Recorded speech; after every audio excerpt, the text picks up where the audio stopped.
Hello, and welcome to One Spark Stories, the podcast where innovators, creators, and some unsuspecting risk takers share about navigating highs and lows, laughter and tears, and how sometimes all it takes is one spark of inspiration to find your way to happiness. This podcast will leave you inspired to take action on your own purpose as we connect, create, and celebrate unique sparks around the globe, once again proving that it is a small world after all. How many corporate humorists do you know? Honestly, I'd be shocked if you know any other than the one and only Andrew Tarvin. After all, he is the one that decided to create his own business cards with that very title while he was working as an IT project manager at Procter & Gamble. From there, he started adding jokes to the ends of emails, volunteered to MC meetings that he wasn't even invited to, and got a nameplate with that title for his cubicle wall. These are all the wildly bold moves for the guy that personally I knew as the teacher's pet. Yep, that's right. Drew and I are high school classmates, and you will definitely be graced with some reminiscing about the years gone by during this conversation. But as we dig into our past, we also look at the moments and the people that were pivotal as he defined his purpose and took some incredibly intentional risks. Those connections and the things he has created are why we are celebrating his story today. Over his 10 plus years as the CEO of Humor That Works, Drew has helped people use humor to be more effective. He has been part of more than 500 events for more than 70,000 people in all 50 states, 50 plus countries, 6 continents, and, well, one planet, Earth. He has 3 books, including the bestseller Humor That Works, The Missing Skill for Success and Happiness at Work. And he has been featured in the Wall Street Journal, Forbes, and FastCompany. Now, in addition to his TedX talk being viewed more than 12 million times, oh my gosh, I cannot get over that, he has performed in more than 1,000 shows around the world, has appeared on VH1, Wall Street Journal Live, and, brace yourself, he was a model for one photo session at the age of 6 years old. Wow, I am so proud to call him a friend and former classmate, and while there is so much more that could be said, let's get on with hearing how using humor at work can help you be more effective with the hardest thing that Drew found he had to manage: fellow human beings. Well, Drew, thank you so much for joining today on One Spark. How are you? I am doing fantastic. Katie, so great to talk to you. It's been a while. I mean, I think we've connected over the years, but we're going back some time. I think, what is it, 20-year reunion's coming up. Wild, right? 20-year reunion coming up, which is crazy. I don't know what happened in those 20 years. A lot and so little in some ways as well. But no, it is a name change for you on the back end. Relocation, certainly for me in that time period. We've made humans. Weird, right? How's that? Well, we don't need to say how that happened, right? Yeah. We get, but there's people, there's little people. Yeah, we made little people. We were little people when we first met. We've made small humans now as well. It's crazy. So crazy. I feel like this beautiful side of social media is like, I'm celebrating your family and your success from afar. And so maybe the novelty of the reunion isn't what it was. Is that just me or you? No, I agree. I mean, I think social media has certainly changed that. Like, I mean, like Romeo and Michelle's high school reunion, it was all about, they're going back and they're like, what is so-and-so up to and who is that and everything. Yes. And it's like, we all know that Romeo and Michelle's high school reunion doesn't happen now. It just happens on Facebook and, Instagram scrolling through or whatever, but it's still good to have the actual human connection, I think. Yes, it is. So I want to get more into what in the world you have been up to these years, but give a little glimpse of the humor. So we'll dig into your story and how you've become this voice for bringing humor into the workplace. But I want to backtrack a bit and start with a couple rapid fire questions and just sharing out little sparks of thought, and we'll see where that conversation goes. But sounds good. Thinking first as a child, what was your creative outlet? What was the thing that you loved to do when you had that downtime?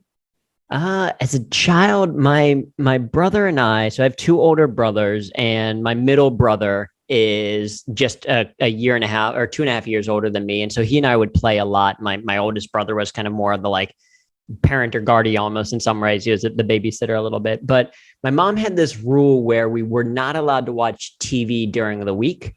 Because we're supposed to be focused on homework and schoolwork and all that kind of stuff. So our way around that was we would create our own TV. Like we had a video camera that our grandparents had given us to it. So we would make, these short little movies, or, there's I don't know if you remember Ron Ruine, but he lived down the street from me, and we made the Drew and Ron show. That was like a talk show or whatever. So that I think was, my brother and I did a bunch of like playing around, imagination type stuff. And then as we got a little bit older, it was now let's shoot some like fake movies or some TV shows. So that was my, I think, primary creative outlet. That's so funny because growing up, Shannon Loudy, we were in the same neighborhood, and we used to use her family's camera and would make our own videos as well. And look at us now. I mean, if that wasn't a sign for time to come, we were creating content all the way back then. That's so fun. Do you think that when you had that creative play, did it lead you into to keep that curiosity peaked? Were you always like, oh, what should we film about? What was there a certain thing that you liked to really focus on? We liked kind of trying to mirror as much as we could actual movies. So like our favorite film that we created, never actually finished, was called 5 Documents. And it was meant to be like, we were super serious about it. And it was going to be like an action film, but we didn't have like the props for it. So it's an action film. And then I shoot a little Nerf gun, and there's like a little, Nerf dart sticking out of someone's head with ketchup kind of coming out of it. And we couldn't drive it at the time. This was pre us turning, we were probably like 12, 14 or something like that, probably even a little bit younger than that. And so we convinced my dad to drive the car. And so it's like, we shot me getting into the car, and then my dad driving, and then us stopping it, and then me getting out of the car. And it's like very clearly a height difference, where it's like, that's an adult driving the car, and then this is a child stepping out of it. So it was mostly like we tried to recreate that, what we saw in real life as much as possible. And I remember David Summer and I, who lived in the same neighborhood, also high school friend, we did like a choreograph, like we choreographed a fight scene with sticks and all that, like Tamelia came and he was a wait, like we just had all this fun stuff where it was like, how can we bring some friends into this, but also try to create a real movie, which was never particularly successful, but was our inspiration.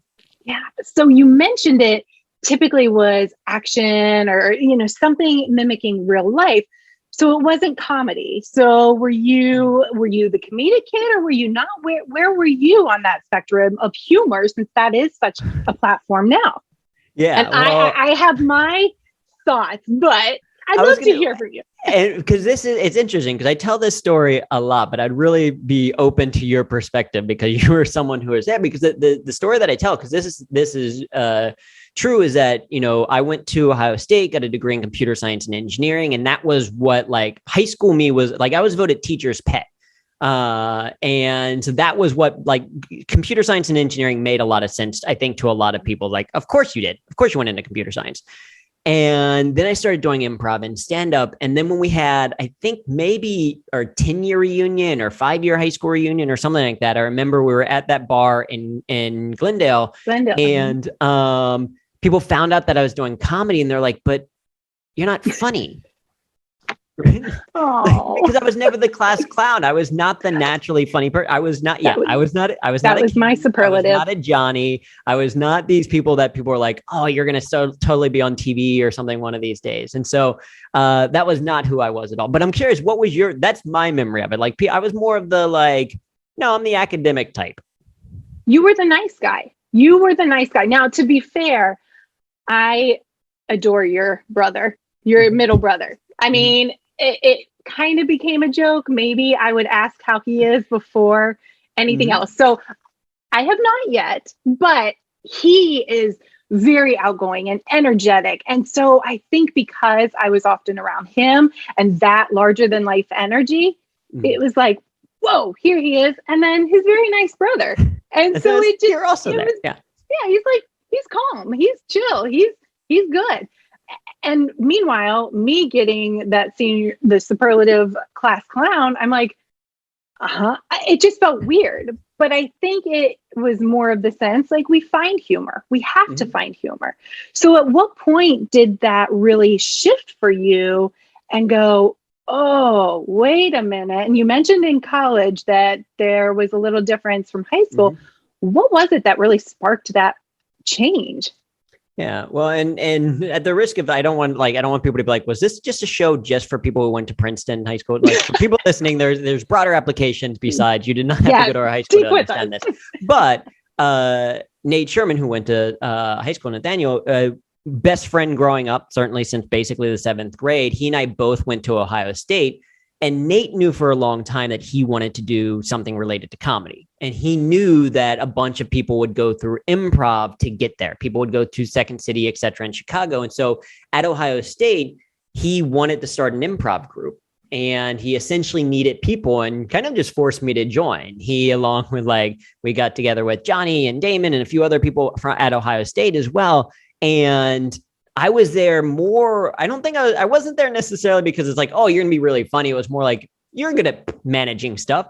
Like, I was the project manager basically of the group. I was like, okay, yeah, let's do this. And we're going to have, meetings every Monday about, the business of stuff. And we're going to record our shows and go back and watch it. We're going to have practice 3 times a week. And so I brought the project management aspect to the group.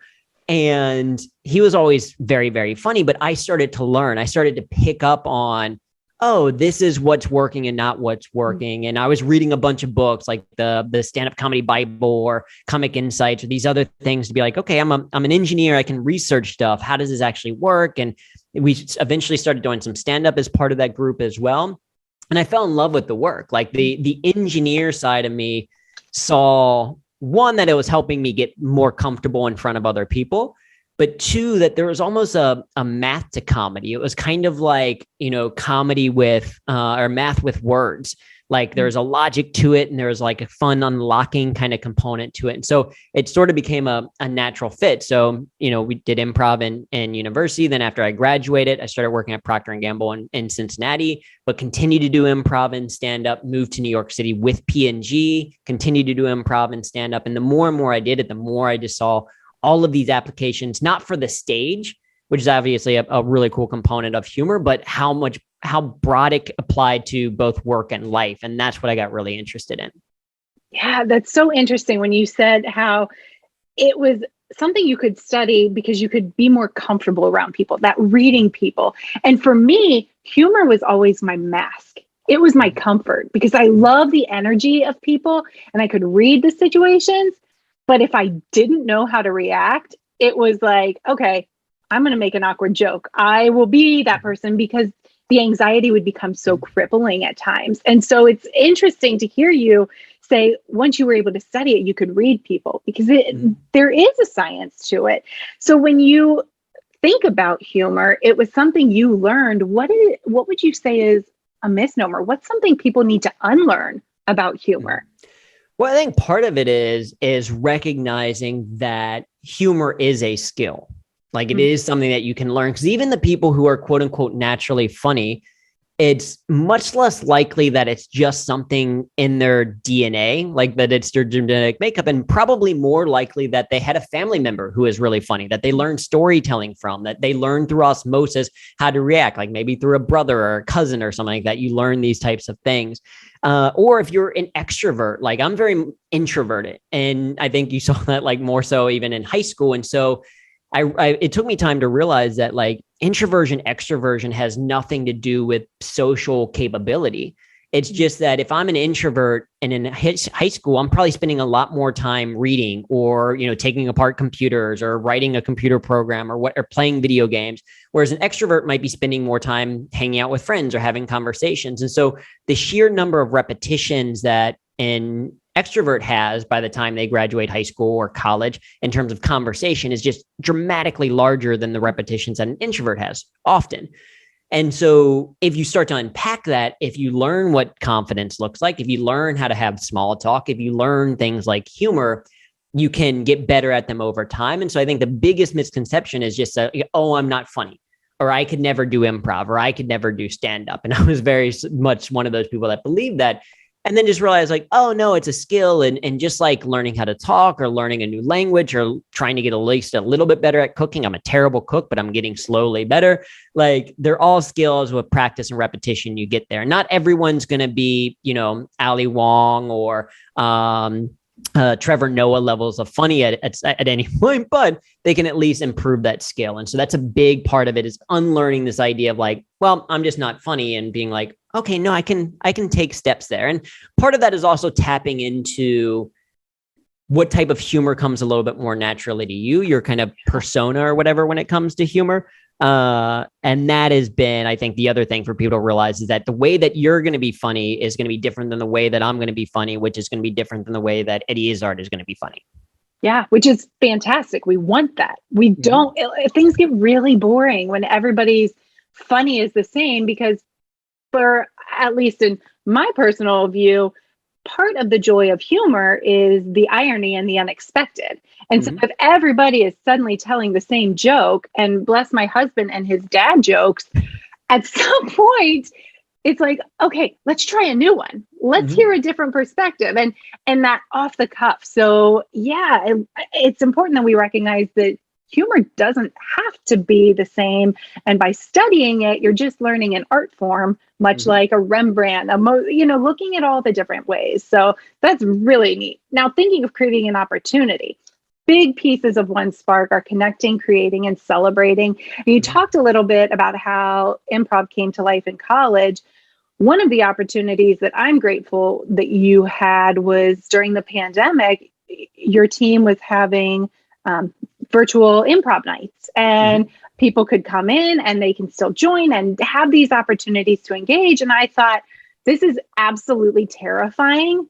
But as I go out and do more speaking, I'm comfortable in front of a stage, but there are certainly things that I could learn. And we don't know what we need to learn until we get uncomfortable. So what is something that brought those type of engagements to light to say, hey, let's capitalize on this virtual piece and see what else it could help? What have you learned from that experience? Well, I mean, part of it is just about adaptation. And the thing about improv, that is the one thing that I wish was kind of a school requirement to do. Like, I think in addition to math class and science class and social studies, and we probably need to return to civics and all that kind of stuff. Like, I wish everyone would also take an improv class, because it teaches you life skills and how to adapt and how to, kind of pivot in the moment, or yes and the situation. Kind of yes and is the fundamental phrase of improv. And so, my business is Humor That Works is primarily speaking and training. We go into organizations and deliver keynote speeches, or we deliver workshops for teams or whatever. And so when the pandemic happens, I was used to traveling and being on the road. My team was out on the road. So a pandemic happens and no events are happening in person. Nothing is going on. And we realized that humor was more important than before, right? And it was always important, but people are now stuck inside, or they're socially distancing, or there's a lot of fear and uncertainty of what's going on. And people just need catharsis. They need a way to kind of relieve a little bit of stress. They need perspective, et cetera. And so we pretty quickly just were like, let's do a bunch of virtual things. So we did, for April of 2020, we did for the first time celebration of National Humor Month by celebrating, because April's at National Humor Month. We're like, let's just do something humor related every single day of the month. And we didn't know what that was going to turn into. And so it was kind of a nice constraint, right? If we think about creativity, sometimes having a constraint actually helps you to be more creative. And so we had this constraint of, we got to do something for 30 days in a row. And so one day it's like, oh, just shoot a short video and we'll post it into our Facebook community. Or the next one was like, we could do a virtual open mic. That can kind of work. And like, oh, we should do virtual improv classes, or we can do a virtual writing session, or we can do virtual coaching, or we realized just how much this could translate into a virtual environment and how necessary it was. That was the feedback that we got. Was not only was it a valuable skill, but people were just like, I needed to laugh. Like, this is the first time that I've laughed since everything that's going on, or this helped to give me a new perspective. So I think it's realizing, one, the power of improvisation in terms of being able to adapt to the moment. And then two, the importance of humor and kind of all times. In both good times, humor helps you to stay, I think, humble through the terrific times. And I think it helps you to stay resilient in the terrible times. And so it was just a good reminder that, yeah, we need this outlet. And not only is it good just for stress management or relieving some stress, but humor can actually help you to start to change how you see a situation. It can help you start to solve problems. It can help you find the positives, et cetera. So there's a lot of benefits to applying it then. And that's even translated to now as in-person events open back up, we're getting back on the road again, but we're also still doing virtual. We can still do follow-up sessions, or we can do, we can reach more people. Like, the people that would come to the virtual improv sessions were people from all over the world, from countries that, like, I hadn't really heard of. Like, my geography skills aren't maybe as good as they should be. I was like, wait, that's a place. Is that a city or a country? Nope, that's a country. Okay, great. Right. But it got to bring people together. And so, there are advantages to virtual, and we wanted to take advantage of that. That's so true. And the coolest thing for me being part of the open mic night was seeing what that assumption, that thing that we all need to stop doing. You go in thinking, I am going to be such an outlier here. This is not going to be good. And then as people started to go, I was like, oh my gosh, everybody has their own way of doing it. They're living in the moment, loving the way they're presenting. And there was one gentleman, and I will never forget, he had his mic, he didn't have mute on, which I think nowadays I appreciate when people don't, because I like the sounds. I like it. Hearing him belly laugh over, and he had such a distinct laugh anyways, it brought so much joy that it's like, this is what we're here for. Nobody's here to judge. Nobody's critiquing. We could give feedback, but it was in such a way that it was inspiring. So I encourage anybody that feels even how I did, like you wanted to throw up the minute it was your turn, do it anyways. Because 97.4% chance you're not going to throw up. There's always that opportunity, but you will learn so much more. So just continue to, thanks to you and your team for bringing that, because that's connecting more people with something they may otherwise not have noticed. So and I think there's two things kind of in that reflection that stand out to me. And the first is Paul Reiser, who was on that show, Mad About You, was a stand-up comedian prior to sitcom days. And he said a quote, I don't remember from where, that's always stuck with me. And he's like, some people, or many people, are inspired more by mediocrity than by excellence. And I think that is particularly true when it comes to an open mic. Like, when people are really nervous about it, I give them, people get one pass with me. They can come to one open mic just to watch. But if you come to a second one, you are getting up on stage. And the value of coming to an open mic and watching it is you're seeing people with a work in progress. Because if you look at Chris Rock and you think, oh, I've got to do stand up to that level. No, like, one of the top comedians in the world who's been doing it for years. No, you're not going to go to one open mic and be at Chris Rock's level. And so you go to an open mic and you're like, well, I'm not going to be that bad. Like, I'm not going to do any worse than that. So mediocrity sometimes inspires us, because you can say, okay, well, there's some people that are really good at this and some people that aren't so good, but they're at least trying. So maybe I should at least try. So I think that's an important kind of distinction. Come and watch, that you get inspired to say, okay, I could at least do that. And the second thing that you mentioned is that of like the audience, like the person's mic being open, and that you could hear that laughter. And I mentioned this idea that there are different humor personas of how people kind of show up. And one of them, the first one, is that of the enthusiast. Like, if you want to create more humor in the world, even for other people, just appreciating humor more is so incredibly valuable. Because exactly what you said, having someone that is, hey, I'm in a virtual meeting, but this person has their camera on and they're nodding along, or they're smiling, or they're laughing, or they're saying LOL in the chat, or what, like, it makes you feel good as a presenter. So one of the easiest ways to start to incorporate more humor into your work can be just appreciate it a little bit more, be outwardly appreciative of it. Say thank you to people, like, hey, I really enjoyed that story that you shared, or laugh when people are kind of talking, or really kind of give them your undivided attention when they're presenting. And that doesn't require any skill, doesn't require you to know what a setup and punchline is. You don't need to know a comic triple or a tag or any of these other words. It simply means you're more present and you're enjoying kind of the things that happen around you. Yes. And find an open mic to go, because not everybody is going to strong arm you into getting up there, but there are opportunities. I remember as a kid, there was a place, Sammy's Burgers, I think it is. And it was really close by, and they would have open mic nights where the comedians would come in and try out their act, see what hit, what didn't. And it was so cool because one, as a family, we could go and laugh and hang out, and it was low expense. We just enjoyed those nights. But on the other side, you got to see what so often with the Chris Rocks or the Ali Wongs that we forget. They've worked on that craft. They did not get this grand Netflix spectacular special because they came up with a funny joke on the fly. It has been tried, it has been tweaked, it has been adjusted. So remembering that mindset that we are celebrated in public for what we have worked for behind closed doors year after year after year, failed miserably. But instead of dwelling on that, you go, that was epic. I'm going to now take that and move forward. Have you had those moments of an epic fail, so to speak, in comedy where you thought this just died flat on the table? For sure. I mean, I feel like I almost quit comedy after the fourth stand-up show that I ever did. And that's because, about a year after we started the improv group at Ohio State, we started to do some stand-up because we're like, well, if we're funny when we make it up off the spot, it's got to be easier when you write it down. Turns out that that's not the case. At least for me, stand-up is way harder than I think improv, because the expectation of the audience is different. And you're also completely by yourself in stand-up versus a group collaboration kind of process. But we started to do stand-up, and like the fourth real stand-up show that I ever did was a comedy competition at Ohio State. And I had made it into the semifinal round after one round. I hadn't made it very far. And it was mostly audience voting prior to that. And so it was just, we had a bunch of friends that knew us from the improv group that came and voted then. And so the fourth show that I did was in front of 200 people, biggest audience I'd ever done at that point. And they had 3 guest judges that they had brought in that were like going to judge the thing and then do stand up. And so they were Mark Curry, who was on that show, Hanging with Mr. Cooper. You remember Hanging with Mr. Cooper?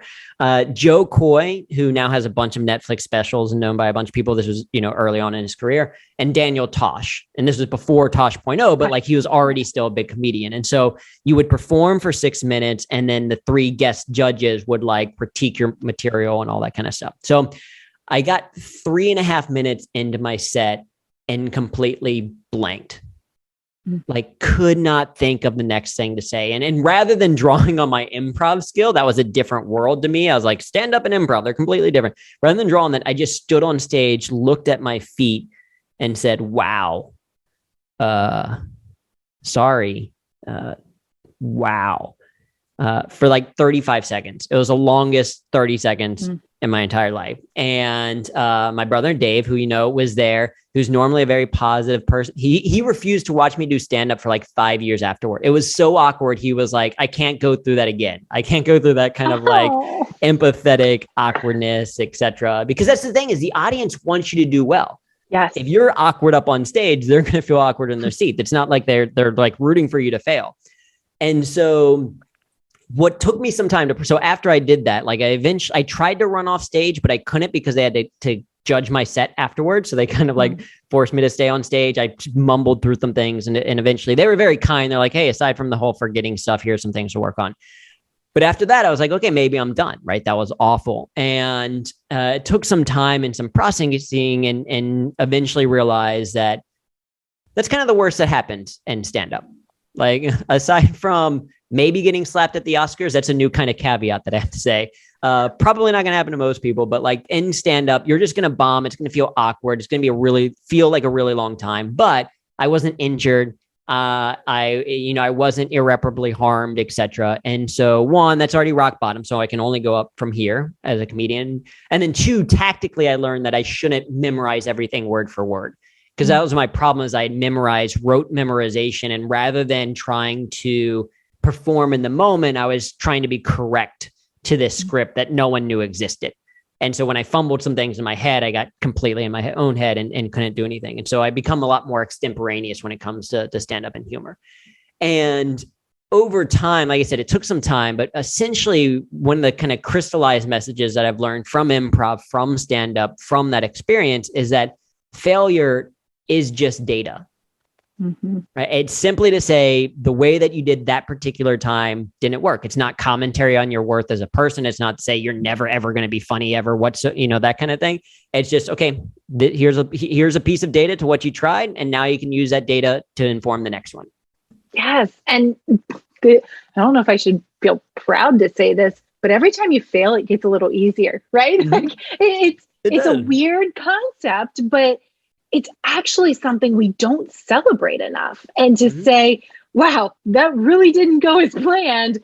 But like you said, what's the worst that happened? I already hit that point. My back is already up against a wall. Now I have to think and move forward. And there's so much momentum that can come out of that I just encourage everybody, keep failing, keep doing it. Try the hard thing, be awkward. It's when you'll figure out, what you're really good at and where you could maybe grow. Yeah. And that I think is what improv has helped, because certainly in high school and even through college, I was very much a planner. Like I knew from when my family got our first computer in the 7th grade, I was like, this is what I'm going to do. I knew basically 7th, maybe 8th grade. That's why I was like in the computer. I took the computer science classes at school. I was in the internet club at Princeton. We made the first Princeton website, etc. Going to get a computer science engineering, all that kind of stuff made sense. So I had this clear plan. And that was when I was confident at that time. I was like, oh, I'm going to be confident if I plan everything out and all the contingencies, risk management. That's why I went into project management probably. And I realized that's a hard way to live. Whereas with improvisation, if you get your confidence not from knowing exactly what's going to happen, but knowing that no matter what happens, you'll be able to adapt, it unlocks so much more for you. You're willing to take a few more steps outside of your comfort zone. You're willing to try more things. You get rewarded with a lot more interesting experiences. And yeah, that failure just becomes data. It becomes a story or something to share. So I think that's a very valuable point that you're mentioning is like, yeah, so much opens when you get past that kind of like, oh, failure isn't permanent. It's just a piece of data about this thing that I tried. And now I can move on to the next thing. Yeah.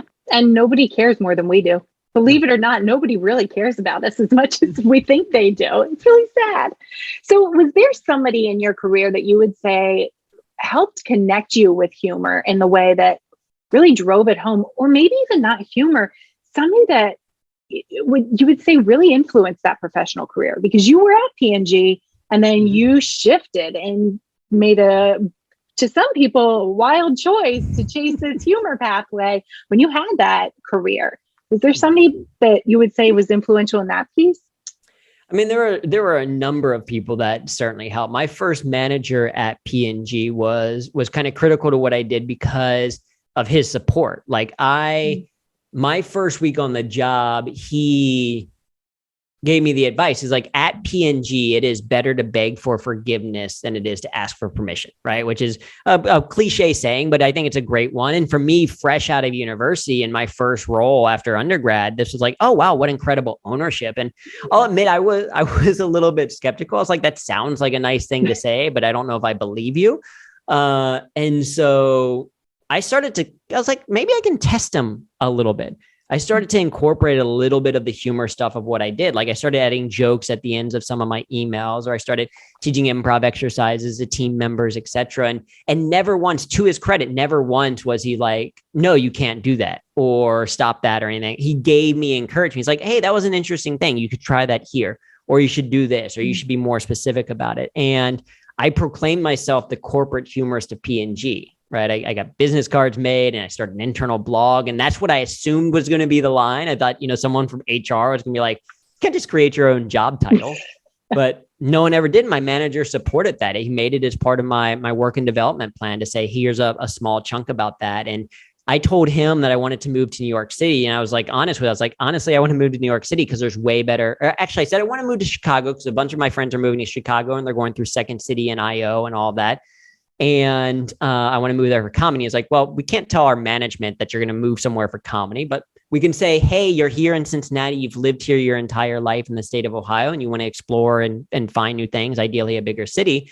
And then an opportunity in New York City came up, and he was a huge proponent of like me helping me to get that internal transfer, even though he didn't have to do it. Like I was only a year and a half. Like most people be like, you should be at least at 3 years in your role before we're going to move you to something. He was like, nope, if this is what you want to do, I'm going to help you get there.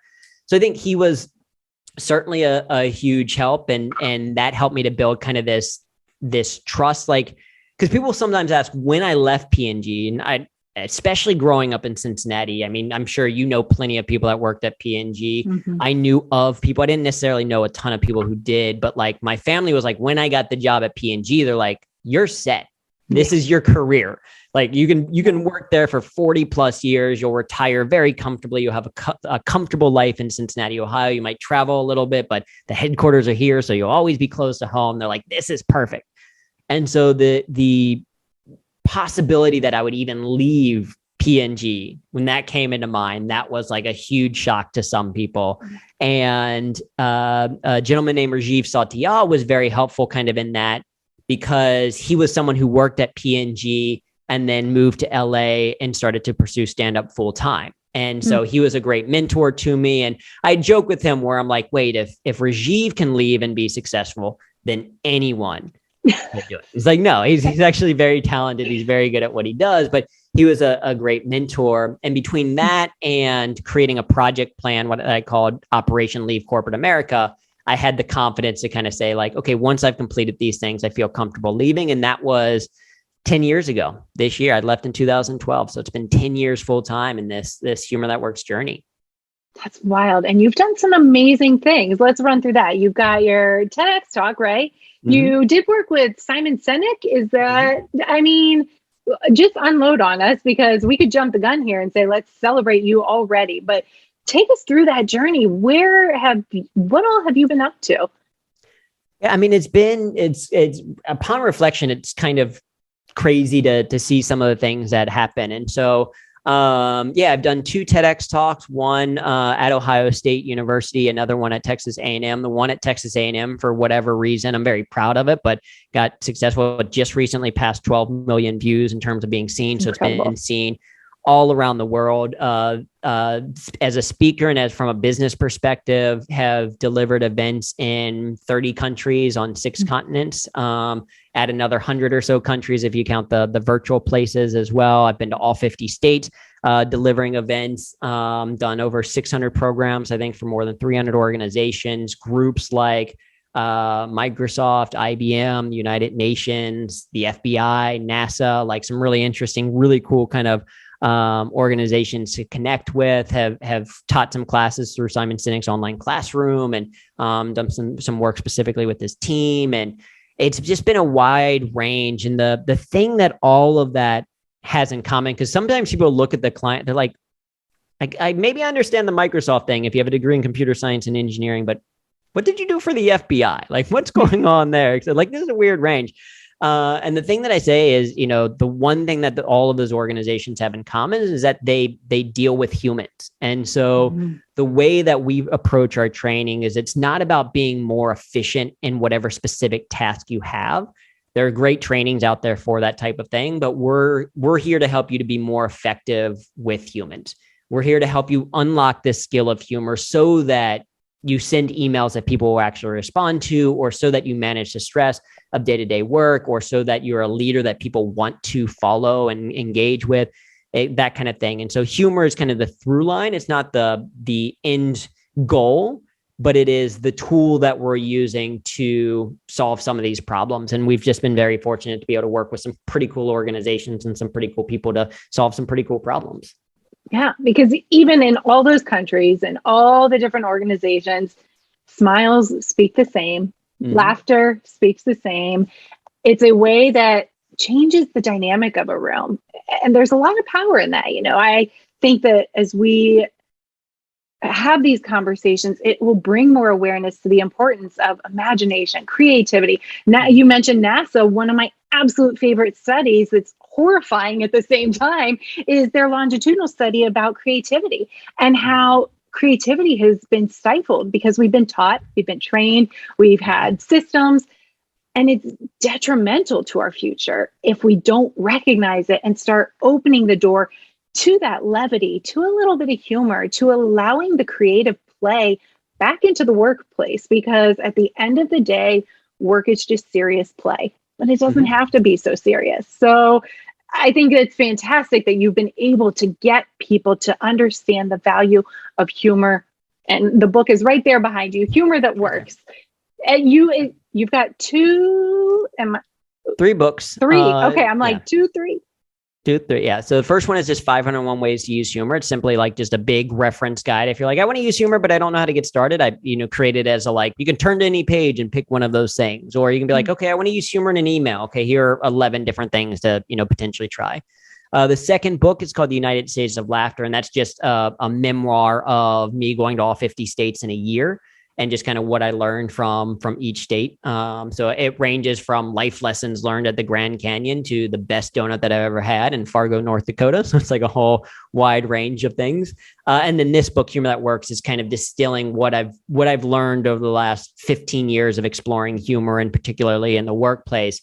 How does that actually come to be, and what are some of the strategies that we can pull from that to apply to humor in our work? And to the point that you mentioned, I think people are slowly starting to realize how important humor is. And you mentioned work is just serious play. And if what your work is, what you're doing in work is serious, if it is important, then humor becomes even more critical, because if your work is important, then you want to use every skill that you have at your arsenal to engage people. And we know that humor is an effective way to increase engagement. We know it's an effective way to improve rapport, et cetera. In fact, one of the people that we've worked with multiple times is a gentleman named Pablo Suarez at the Red Cross, and he does trainings on disaster preparedness. So he's working with organizations and groups to kind of say, hey, if a flood happens, this is what you need to do, or if a drought is coming, here's how to prepare. And what he said is, in those types of presentations, boredom has very serious consequences, right? Because if you're bored while listening to a podcast, or to, while sitting in a marketing meeting or something like that, it's like, okay, we didn't ship as many widgets as we want. If you're bored while someone is telling you what to do in case of a drought, and that drought actually happens, then you may not have access to the information that you actually need in that moment. So I would say humor absolutely applies in pretty much every industry and almost every role, not all the time, but in each of those areas. But especially if your work is important, then humor becomes even more valuable. And I would say the same thing for creativity. Mm-hmm. Yes, absolutely. It's interesting that you mentioned that, because my dad has been in the funeral business. He's done national disasters, global, all kinds of stuff that's not fun, not funny. It's very, 9/11, Katrina, all the gambit. But exactly what you said, that is such heavy, heavy work, that if you don't find ways to incorporate humor, to allow a laugh, to bring in moments of just joy and connection, then you're going to burn people out really quickly. And goodness knows right now, especially, that's something we can't afford any more of. People are fried, but it's because they want that connection. And what better way than with the humor?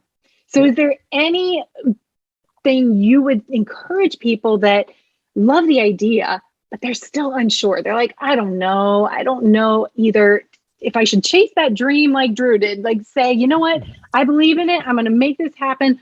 Or for those that are thinking, I want to be that internal advocate for humor, what would you suggest they do to really harness that opportunity? Well, I think part of it is the recognition that incorporating humor into what you do doesn't actually have to change what you do. It's just about tweaking how you do it.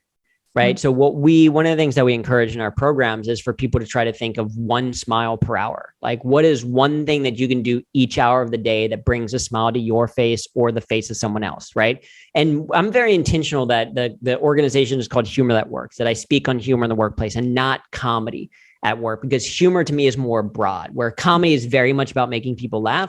humor is a little bit more about amusement. It's more about levity. It might not be laughter, but a smile. And so we say, instead of trying to make things funny, just try to make them a little bit more fun. So I think 1 smile per hour, I think, is particularly helpful. The other thing is that, as I mentioned before, that, there's different personas or different ways that people express their humor. And actually, Dave, my brother, was the one who kind of helped me realize this, because he is at Texas A&M now. He's a professor there, and he teaches a course called The Rhetoric of Humor. And that's a whole different story as to how I talk on humor in the workplace, and he teaches rhetoric of humor or whatever. But he and I were co-presenting at a event in Morocco, and we both did kind of our sections. And afterwards, a woman came up to us, and they're like, "It's so fascinating to me that you two are related." And we're like, "Oh, why is that?" And she's like, "First of all, you look nothing alike," which is true. Like, if you remember what Dave has long hair. He looks like Jonathan Van Ness from Queer Eye. It's amazing. I get told that I kind of look like a skinny Hugh Jackman. Always. Oh, I see it. See it a little bit. Yeah, I like it. Nice. Right? Take that one. We get these very different celebrity doppelgangers. And then the second thing is, she's like, your humor is also so different. So as you mentioned, she was like, to my brother, she's like, you were very conversational, very warm. And then she turned to me and she's like, and your humor was more cold. And I mean, I think what she was saying is like, my humor is very setup and punchline driven. It's kind of like, it's clearly something that's crafted a little bit. It's punny. It's intentional. Whereas Dave is someone who's like, I know I made people laugh. I'm not entirely sure why. I just know that people tell me that I'm funny. Right. And so that got me interested in this idea of like, how can our humor, we had the same upbringing, we had the same kind of, how can our humor be so different? And we started to then discover, okay, there's actually about 7 primary ways that people express their humor. So one of them is the enthusiast, like we mentioned before, people that are just effusive with laughter and kind of smiling and their positivity. Or you could be a curator, and that's someone who, like, maybe you're not funny, you don't share funny original ideas, but you are constantly the one sharing the funny GIF in the group chat, or you're the one that like, hey, I saw this video and I thought of you. Matt from high school is constantly sending me memes and things like that. And it's a great way for us to connect, and I love it. Yeah. You could be the inventor, someone who's like really good at sitting down and writing and set up and punchline and craft. You could be the entertainer, that's like Dave, my brother, who's more like naturally comfortable in front of other people. And maybe it's not a joke, but just a way they tell a story is compelling. You might be an engineer, that's me, that's like using humor very intentionally to solve a problem. Or you could be an advocate where you're creating the space for other people. Or you might be a skeptic. You might be someone who's like, I don't know if humor is for me, or I don't know if humor is appropriate in this situation, which there's still value to that as well. And there's ways around it. And so essentially the starting point is that some people can start, if you understand your primary persona, your kind of default persona, you can start there, and you can learn all of the other ones, right? Humor is a skill, so you can learn all those other ones. But if you start with where your strengths are and just adapt it or apply it for the workplace to make sure that it's appropriate, you can start to see the benefits of it. And that's where you're like, okay, 1 smile per hour becomes easy. And now I'm going to start to do it even more. Oh, love that. And you said something that just jarred my brain, thinking about appropriateness. That's something that I feel like is hesitation for a lot of people, because they associate humor with comedy and, oh, you can't be funny anymore. Oh, I don't want to tell that joke and offend anybody. How would you suggest people navigate that? Not feeling like they have to keep quiet because they think that they'll, offend or be canceled, so to speak. Right. Yeah. It's certainly a really important thing to understand. And it's one that we could spend probably hours on or whatever. But the high level thing is, there's a couple of things. Is one, I get a lot of senior leaders that sometimes telling me that. And to be perfectly honest, a lot of times it's old white men that tell me, you can't be funny anymore. Right. I don't use any humor because everyone's too politically correct and all that. And when I hear that, what I actually hear is them saying, I'm either too prejudiced to change my ways and change my humor, or I'm not skillful enough at humor to adapt to the times, or I'm too lazy to try. Like humor is always evolving. And so the excuse that people are quote unquote too politically correct is not an accurate one, or not a good one in terms of if you want to be an effective leader. And so if you're like, people are too politically correct, it's like, get over yourself and be better. Get better at humor then. Oh, I love that. That's the first thing that I would say.